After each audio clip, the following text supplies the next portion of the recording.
Shalom, selamat pagi saudara yang dikasihi Tuhan Yesus Kristus. Salam damai sejahtera dan kasih karunia bagi kita semua dimanapun saudara berada.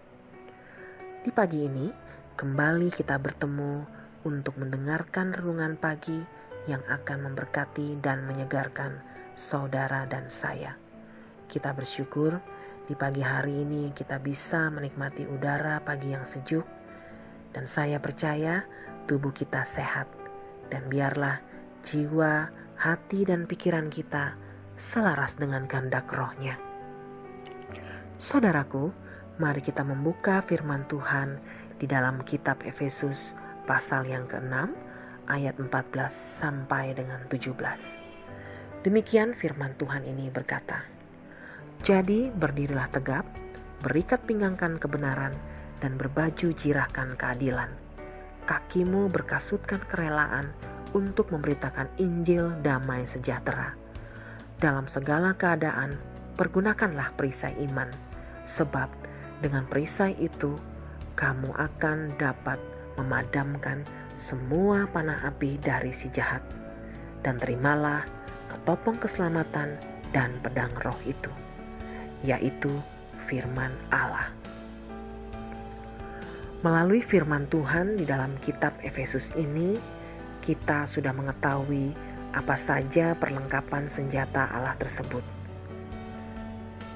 Namun, saya mau mengajak saudara untuk mundur sedikit dan melihat mengapa Paulus mengajak kita untuk mengenakan perlengkapan senjata Allah tersebut.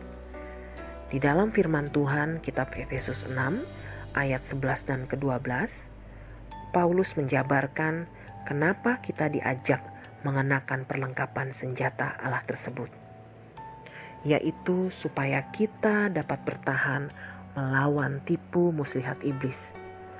Karena perjuangan kita bukanlah melawan darah dan daging, tetapi melawan pemerintah-pemerintah, melawan penguasa-penguasa, melawan penghulu-penghulu dunia yang gelap ini, dan melawan roh-roh jahat di udara. Dan Alkitab menjelaskan bahwa di balik perbuatan-perbuatan jahat manusia, ternyata ada pekerjaan roh-roh jahat. Kalau kita melihat sekeliling kita akhir-akhir ini, betapa banyaknya orang-orang yang dikuasai oleh roh-roh ketakutan, kekhawatiran, dan roh pemberontakan. Kita tidak menyadari bahwa itulah pekerjaan si iblis.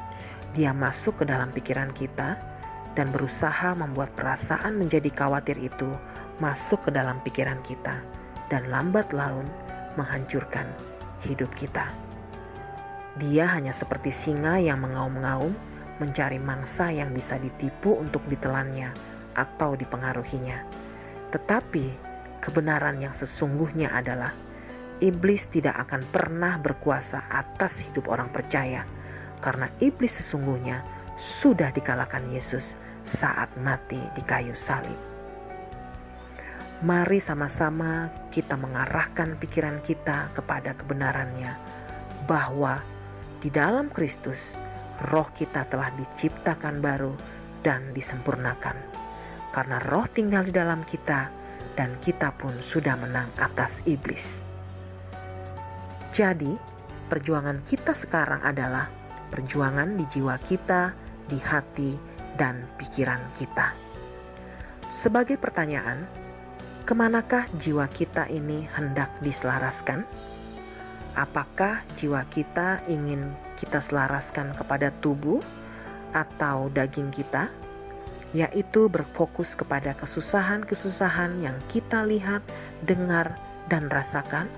Atau apakah jiwa kita ingin kita selaraskan kepada Roh Kudus yang sudah tinggal di dalam kita, yang sudah menerima kemenangan dan jaminan segala kelimpahan di dalam Kristus Tuhan kita?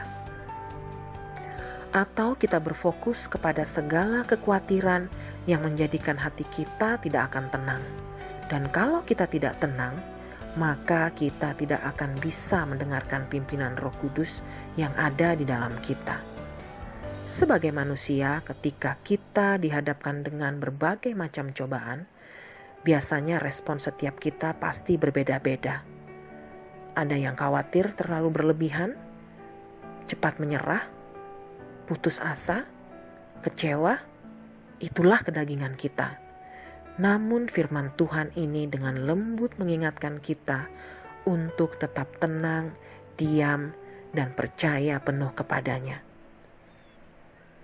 Di tengah keadaan yang serba menekan, bahkan bisa membuat kita stres, tidak bersemangat lagi, Dia mengingatkan kita supaya mengenakan perlengkapan senjata Allah yang sudah terbukti kemenangannya. Bapa yang baik tidak ingin hidup kita penuh dengan tekanan. Dia mau kita hidup di dalam kebaikannya. Saudara dan saya adalah miliknya, anak-anaknya. Kita tidak perlu berjuang melawan tekanan-tekanan tersebut, tapi kita berjuang menyelaraskan jiwa, hati, dan pikiran kita kepada pekerjaan rohnya, kepada kebenarannya, bahwa Dia Bapa yang selalu setia pada semua janji-janjinya untuk memelihara kita.